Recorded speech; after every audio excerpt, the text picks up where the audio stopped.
Hi, I'm Shayna Woods reporting from Moore Park campus, and we're here to investigate not rivalries between schools, but rivalries between majors. We asked some students what they had to say.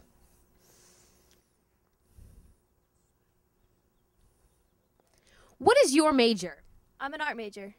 And do you feel like you've ever been victimized because of this? Just a few weeks ago, I was waiting outside my class with a bunch of my friends, and we were just showing off our projects to each other that were due that day, and a bunch of psychology majors just came over and knocked all of our projects on the ground and started harassing us, and they walked all over them. Even my biology teacher, picks on me for taking all of my art gear to class. And have you ever reported any of these incidents? They're never taken seriously, so there's no problem. Well, hopefully this news segment will call some attention to the situation. I really hope it does. Thank you so much for your time. Well, there you have it. I've talked to students with majors from theater to math, and the outcome is always the same. Radio television comes out on top.